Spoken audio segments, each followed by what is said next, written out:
Hey everyone, my name is Zoha, and this week I sat down with Kalisway, a 23-year-old singer-songwriter and producer from right here in Toronto. Callie's music fits into the funk, hip-hop, and R&B genres. Just a few months ago in March, she dropped her debut album called Hit 'Em With Funk.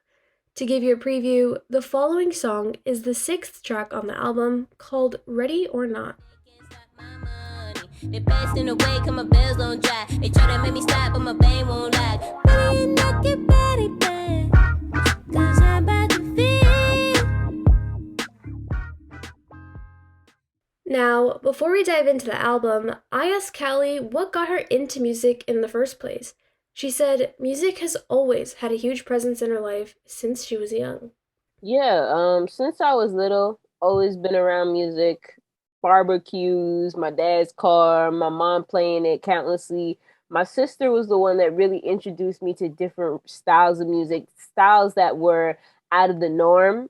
Showed me Missy Elliott, showed me Pharrell, showed me Gorillaz, stuff like that. And that is really also those kind of sounds that helped me to come out of the box a little bit of what is kind of the norm of music nowadays. A lot of people just try to play into it.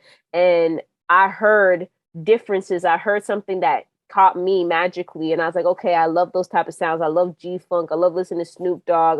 I heard that all the time. So I wanted to always create something that was inspired from that, but I created it in my own way. And since I've been little, I've always wanted to reach that goal, but it was really hard because you have to make sure you don't want to start replicating what's already out there. You want to be something different, you know? So it took me a while, but having those type of inspirations and having those type of music and that ideas, you know, that I could refer back to that inspired me when I was younger, it made me dance and I had that color and that feeling. That is really what helped me to move along and create my own path of my sound. Her debut album, Hit 'Em With Funk, sort of sounds like nostalgic retro funk meeting modern day music. Callie's music is unique and stands out compared to the mainstream music scene. Callie and I talked about the tracks, and we also talked about her song, Hit 'Em With the Funk, as Callie describes this song as magical. The inspiration was that I really wanted to hone into my sound. I knew my sound is always funk. You know, I'm always gonna bounce in between that hip hop feel and stuff like that because that's just who I am. But funk has been something I've been trying to achieve the grooves, the way that I can feel the spaces and the bounce in the music, the happiness that funk creates. And even when it's an emotional, you know, track, you can still feel, you know, very enlightened by it. So when I created Hit 'Em With the Funk, a lot of the tracks that I did, especially the first one, was like that. And that was what really triggered everything because I was like, okay, I can hone in from this. This is still like new, bouncy, fun, you know, it can get people bouncing, but then it's going to stem the way for me to create even more magical things on that album, which is then I created the way I feel. Then I started said, okay, this is, you know, that dance kind of funk. And I said, okay, from there, it inspired me to create something that no one has heard of. No one would be like, oh my gosh, I've heard this before. I wanted people to be shocked by it. I wanted people to feel like, oh man, no one's doing funk right now, you know, and this is something different. That's what I wanted people to feel. And I want people to start saying, you know, this is Cali sound. Like, you know what I mean? So I wanted to create something where it's like, okay, I can hear like little pieces and stuff from here, but it's all me. Played all my first times playing instruments on those tracks. And I think that inspired me more because as soon as I touched that bass, I knew that it was game over. I said, "Woo!" It was over. I played so many tracks back to back, just holding that bass. And I think that bass and that guitar, what I got, is really what helped me to get into that zone. Because when you have live instruments and when you're doing funk and you know different like sounds like that, you really want to create that live feel. And I feel like that inspired me as well to make this album and the way that it sounds today. And I'm really happy that I captured it and people are able to feel what I was trying to hone for such a long time. I feel like my favorite track, just because of how magical it came about, was Hit 'Em With the Funk. Man, hit 'em with the funk, LLT, bang, man, hit 'em with the funk. Okay, real man, hit 'em with the funk. Bessie, bang, man, hit 'em with the funk. Okay, real man, hit 'em with the funk. Bessie, J man, hit 'em with the funk. Okay, G man, hit 'em with the funk. Bessie, bang, man, hit 'em with the funk. You know what it is, man, hit 'em with the funk. because when I made that song, I literally, like all general of my ideas, I usually sit down, I'm just playing it in my head. And I had the melody in my head, but I didn't know how I was going to make it like beat wise. And so when I sat down, and I told you, as soon as I grabbed that bass, I said, it's game over, played the bass, and everything just came together that same day. Like, obviously, I tweaked things here and there, but most of the structure was there from day one. And still to this day, I'm so proud of myself for creating that track because it really showed what I'm capable of. And I was happy to pull that off and show people, that I'm not just, oh, I produce or I'm a songwriter. I'm very much everything. I could do a lot. And I think I showed that. With the uniqueness of her music and the upbeat vibe of her album, you all might have thought to yourselves, wow, she must have always known she had a gift. But Callie wasn't comfortable with her voice at first. She said she initially wanted to produce to stay out of the spotlight. She opened up a bit more about how she became comfortable with her voice and how the people surrounding her also played a major role in her confidence. I only wanted to be a producer. And honestly, it was me just wanting to be more not noticeable to people because I didn't have confidence around that time. And so I was trying to find any type of position, any role that was just like, yeah, ain't nobody got to see me. Like that was really what it was. So I think when I finally, found Remix, which is a nonprofit organization, met a lot of wonderful people, made me feel comfortable. And I started playing my music, which I never really do. I never played my music around people back then. I think that started to make me feel more comfortable with what I was creating, my ideas that I had in my mind. And even if it was different, it started to make me feel comfortable with myself. And as soon as people started hearing my sounds, it's good to get feedback. People were like, oh, this is different. I love this. I never heard this before. And so when you hear positive things like that, it encourages you to keep doing what you're doing. You're on the right track. And I think from there, I just said, you know what? I think I got something. I'm going to keep going. And I was blessed to meet my team. And ever since then, they've just driven me to do that as well. And I remember that same time I was like, nah, I'm still going to be an audio engineer. Like, I can't do this. My voice is too different. And the one thing my team told me was the one thing people are going to love you for is your voice because it is different. And the tone is great. It is amazing. And that is what's going to capture people. And from there, I kept driving it. I kept playing that in my mind because I needed that to remind me, okay, you got something, you got something.